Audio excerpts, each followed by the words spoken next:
Charles E. Ellis III. How are you, Bishop?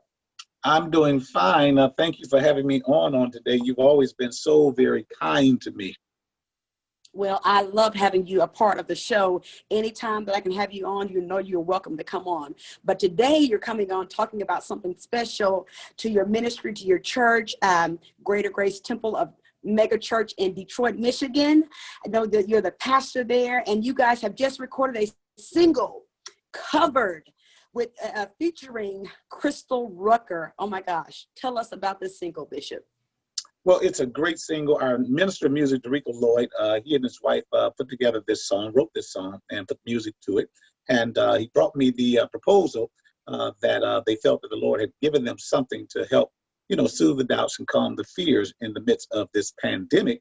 And I listened to it, and it was tremendous, and I'm a musical person, so I know good music. Now, I might not be able to sing the best, but I know when something is out of key. And when I heard it, I thought it was absolutely incredible. I said, man, that's nice, that's soothing, and that kind of brings back the choir sound that I've been a part of all of my life, playing drums for the Donald Vales Choraleers and recording 5 times with them. He Would Not Come Down from the Cross If God Is Dead, with Barbara Whitehead leading, and those songs back then. I said, man, that brings back that harmony, that where, a dance can't cover up, vocal imperfection. I'm hearing the modulations, and I'm hearing the tenors and the sopranos, and the music is not overbearing. I said, man, that's I think Derico, and I said, I'm saying this not because, it's going to be our piece, but I'm saying, man, that reminds me of Donald Vales Choraleers, Whitfield Company, Richard Small. That reminds me of all of that, kind of put together. And I certainly hope that people will receive that the way I'm saying that. Certainly those choirs, past and present, are just icons as far as I'm concerned. But certainly God has a lot of other, musical gifts and talents out here. And just even to be in that vein, it's just a great thing, because I have great respect for those musical geniuses. And I think this song really, it's going to put you there. It's a nice anointed piece. He brought to me, Markeita, some names, and we put together some names. We wanted the soprano to lead it. And listen, in Detroit, you have no shortage. Karen Clark Shear, Brenda Clark, you have Tasha Page Lockhart, you have her mom, Lisa Page Brooks, you have Kiara Shear, you have Vanessa Bell Armstrong, Vicki Winans. The list goes on. There's a plethora of vocalists here in Detroit. But he brought up the name when we were thinking Chrystal Rucker. And I know Chrystal from way back, and I'm saying, man, where's Chrystal? What is Chrystal doing? How's Chrystal getting along right about now? And I said, reach out, try to find her. He found her in Kansas City, sent her the piece. She loved it. And, and as far as I'm concerned, the person has to feel this song. They have to love this song. They have to feel a connection with it. And I think when you hear her on this song, the rest is history.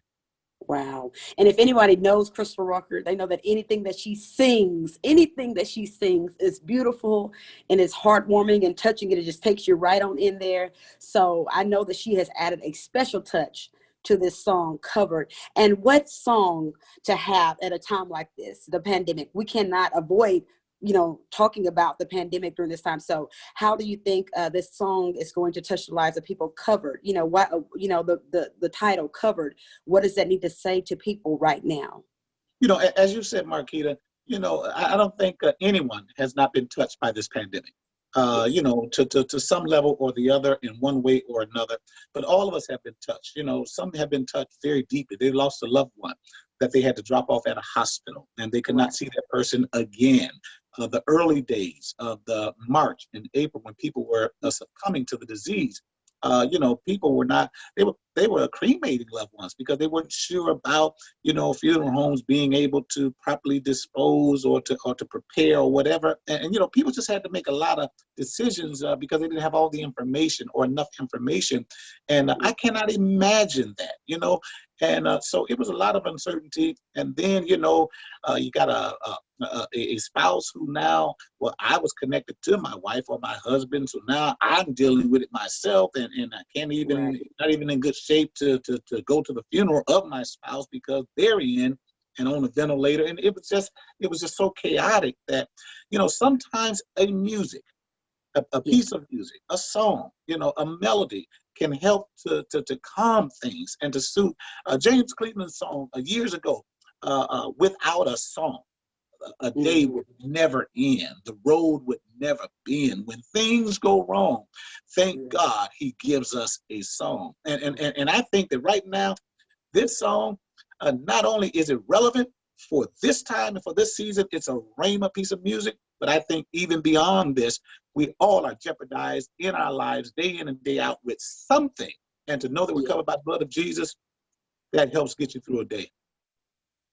Yes, amen to all of that. I mean, because right now you said a song, and it's something about gospel music. It's something about gospel choir music, something that touches the heart and soothes the soul that no other music can do. You know, people have looked, you know, there's some people are actually searching for something to soothe them and to comfort them during this time. So this song covered, this is a gospel piece. It is here for you to cover you and to soothe you and to comfort you through your difficult times.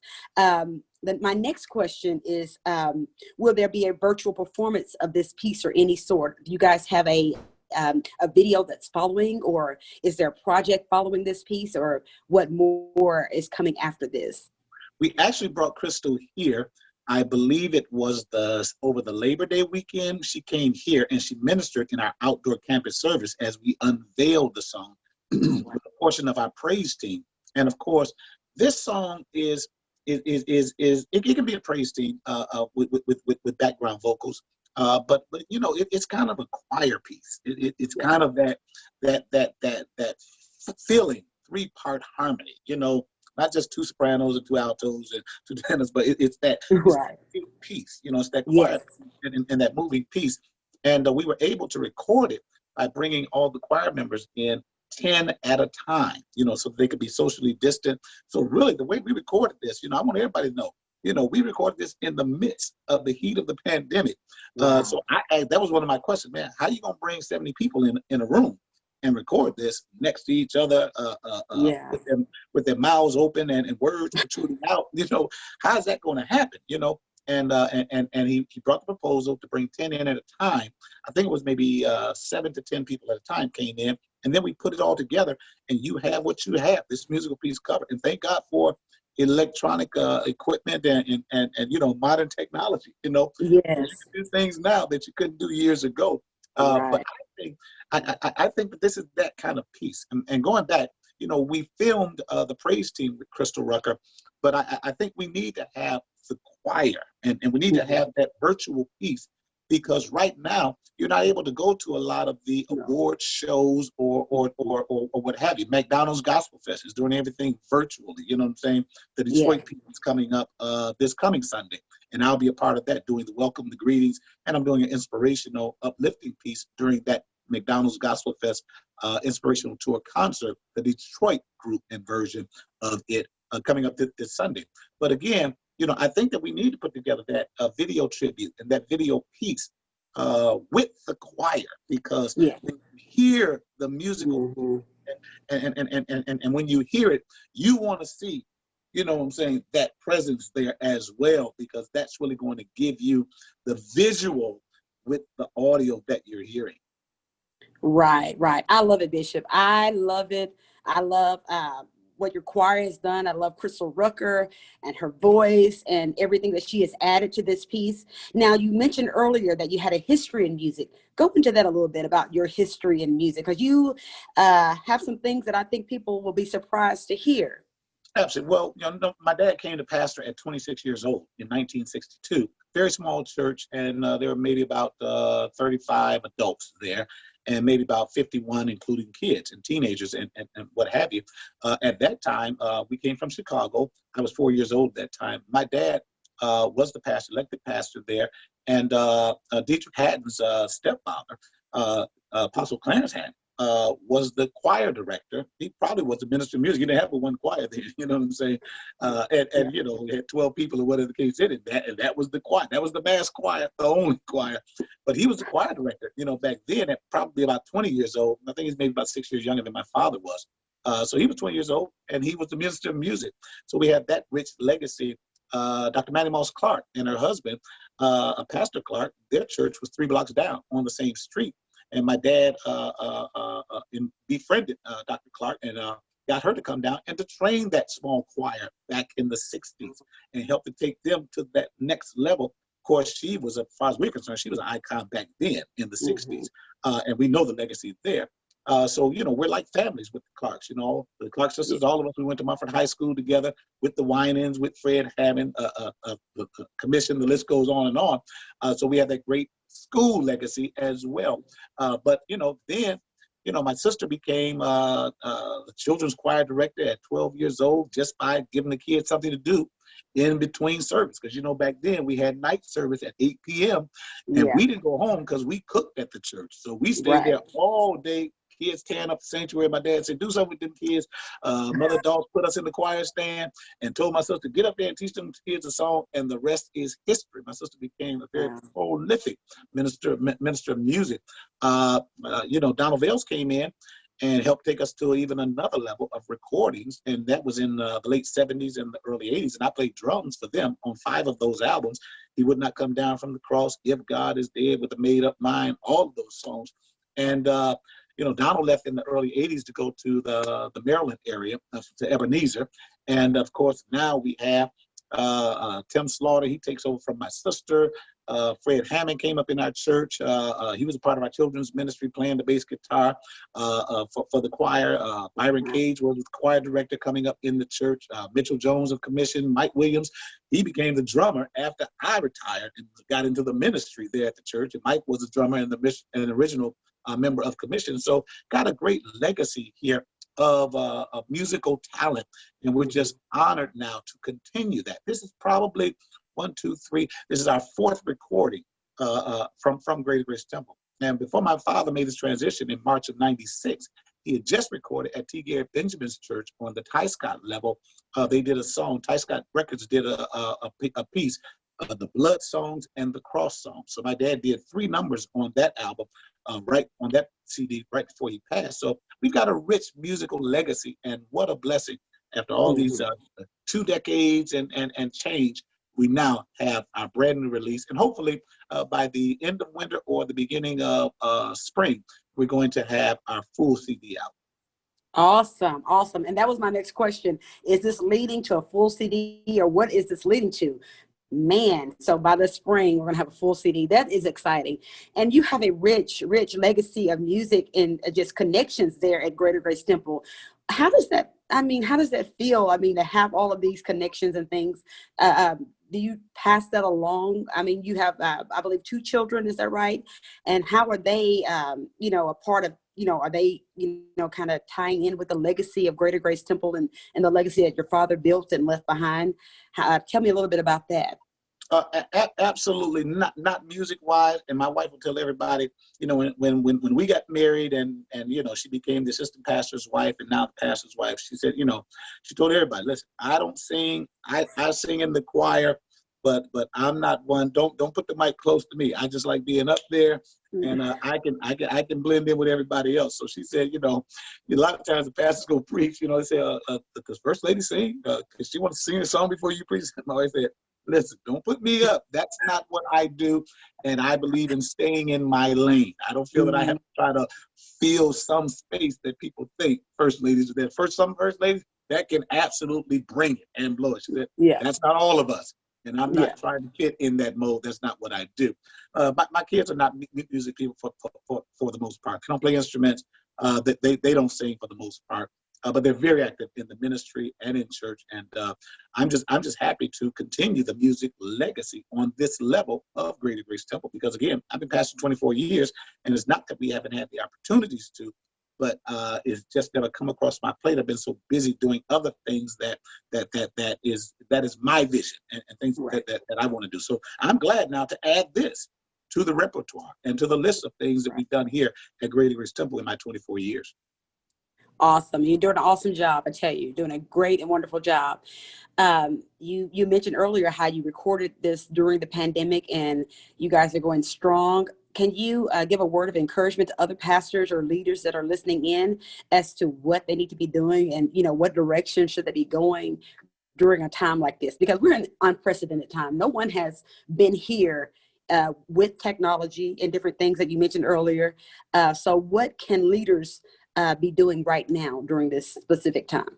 I believe that maybe God has allowed this pandemic time to help us to refocus on the main thing. And Markeita, I always talk about the main thing. Sometimes you can be successful in what you do, and you can be just over here and over there, and up there and down there and all over. And God blesses some of us to wear multiple hats. And sometimes when you wear multiple hats and you kind of do them pretty good, you want to add more. You add more. Next thing you know, you're all over the place. I think sometimes God, man, just has a way of slowing us down, and helping us to focus back on the main thing. So I'm telling people, when they first started saying, when we closed the church sanctuaries, Bishop, when we get back in that church, ooh, I'm going to be dancing. I'm going to be shouting. I tell you, I'm going to be praising God. I'm saying, whoa, whoa, whoa, whoa, whoa, whoa. I said, the sanctuary is dark, but ministry continues. Right. I said, Jesus never had a cathedral. John the Baptist never had a building. Jesus never had a fiberglass platform with a 6-piece band with audio. He just got in a boat and they pushed it out a little bit and he began to teach. He began to minister. He climbed up a little bit of the mountain and people gathered around the base of it and he began to minister and to talk. He was on the seashore. He was out in a desert place and he ministered. So maybe God is saying, that's a wonderful office you have, Bishop. And people look at the little ring I have here, Bishop. You always look like an Oval Office. Well, this is not ministry. This is just some architectural space that we could afford. And somebody said, Bishop, how would you like to see that? Oh man, that looks nice. I could probably work good in there. But it's not ministry. If this office is gone tomorrow, ministry continues. If the church building burned down tomorrow with a catastrophic fire, the ministry continues. So we've been blessed to do outdoor campus services. They've been tremendous. Cars in all the lots, people in lawn chairs. We've got a 3.5-acre park. People are walking around and jogging around the walking trail down in the park area, listening to walking while worshiping. We've got a whole lot going on. Food trucks. I'm like, I've been trying to figure out for 18 years how to do something outdoors on this 20-acre campus and couldn't figure it out because do I set 2,000, 3,000 chairs out? Never thought about cars. Duh. Yeah. Once you add that into it, well, you can accommodate everybody and get in where you fit in. So listen, the lights are dim and the sanctuary is dark right now, but ministry is alive and well and shining brighter than ever before right here at Greater Grace Temple. And, we've always been on the cutting edge. Our choir has ministered behind Patti LaBelle. We ministered behind Mariah Carey at the Detroit Lions Thanksgiving Day football game back in 2003, I believe, 2003 or 4 for the halftime show sponsored by United Way. If you watch the movie Sparkle that was filmed here in Detroit, the choir at the end, the choir in that movie, that's our choir, Greater Grace Temple, when she's singing One Wing to Fly. That's Greater Grace behind, stamping their feet and they, trying to act like they ain't really excited, to be in the actual movie. And I'm trying to ask the choir director, hey, man, I could have been a part of the choir, too, up in there. They don't need real choir. Well, I guess they do need real choir members. But look, I saw some people in there that were deacons that don't sing in the choir. I'm like, hey, you ain't in the choir? Where you get that robe from? Look, they went and got them a robe from somebody, and they got up in that movie. I love it. I love it. Well, you are inspiring. You're an inspiration to others. I mean, to just the body of Christ and those that are, that are watching you on the Word Network, Impact Network, or wherever you are. And on Facebook, I, see your postings on Facebook and online, your website and everything. Is there anything else that you would like to add to my listening audience? Anything that you would like to just share from your heart that, that God has placed on your heart to share at this time? Well, we have to learn how to work better or smarter or get out of the box. And I would like to share with some of my pastor's friends, because they ask me all the time, and I'm getting calls from everywhere, from various reformations, whatever. Bishop, how you doing? What you doing?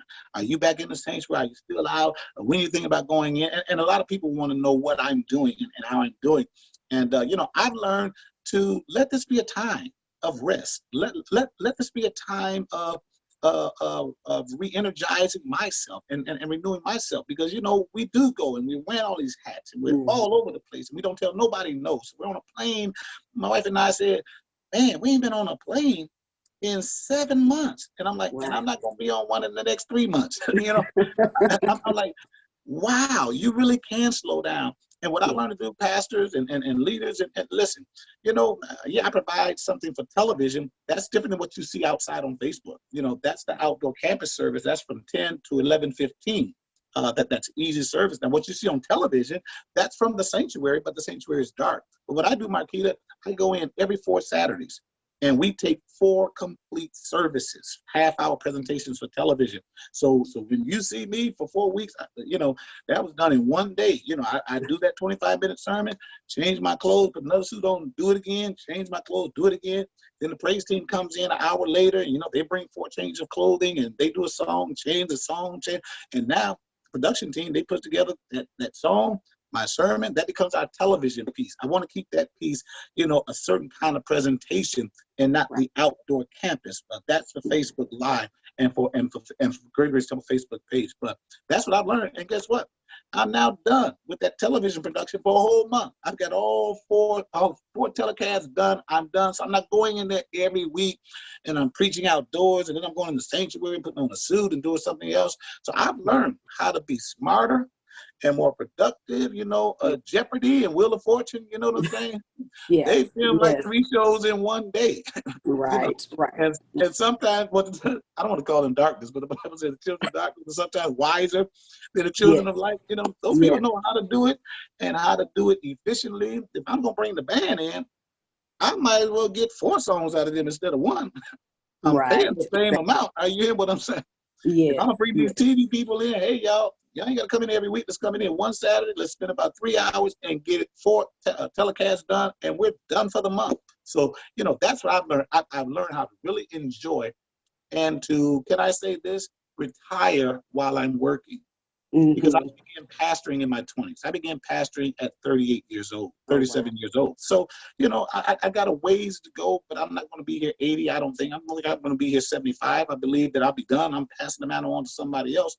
But again, I'm learning to enjoy my family, enjoy my time, enjoy my leisure while I'm working and try to find out how I can be proficient in ministry and at the same time not low or burn myself out like we see so many of our fathers and mothers who did that. They just worked and worked until they were gone, Yes. And then we have spiritual church folk at the funeral time. Ooh, they went up in a blaze of glory. Oh, it was like God just took it right up out. You got grandkids there. Hey, I want to sit on my granddaddy's lap. I want to listen. I want to walk a daughter down the aisle. I want to see some grandkids. I want to be around here. And I don't want nobody telling my grandkids who I was. I want to be talking to them myself. Right, right. Well, you have dropped some amazingly great nuggets, I tell you. And I'm telling you, people are going to take this information and take it back to their churches or wherever they are and apply it. I commend you for the work that you're doing in Detroit, Michigan. And thank you so much. How can people reach out to you? How can they virtually book you? Let me just say it like that. How can they virtually book you? Can you give us that information? Sure. They can go on our website, greatergrace.org. And certainly there is a platform there where if you want to invite Bishop to something, and of course it's virtually right now because I'm not going anywhere, I'm not traveling, but I'm doing virtual stuff all the time.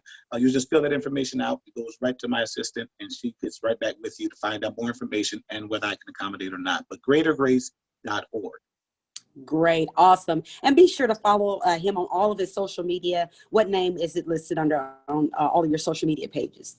Charles H Ellis on Facebook, and I believe it's at Bishop CHE3 on Instagram.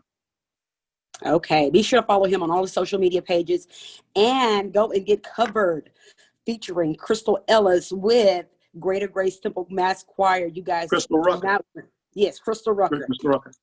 Chrystal Rucker featuring Chrystal Rucker. Make sure you get that CD covered, that single, and be on the lookout for the project in the spring. He said it's coming, so he's going to be back on the show to tell us about that when it happens. So I'm locking you right on in now, Bishop. So anything else, any closing remarks before we close out? I just want to thank you for having me, and thank you for allowing me to participate on today. And thank you for always being a friend, and for being so accommodating to me whenever I need to get something out. You've always been right there for us. All right. Thank you so much, guys. Stay right here for more great gospel music and information on the Markeita Williams Show.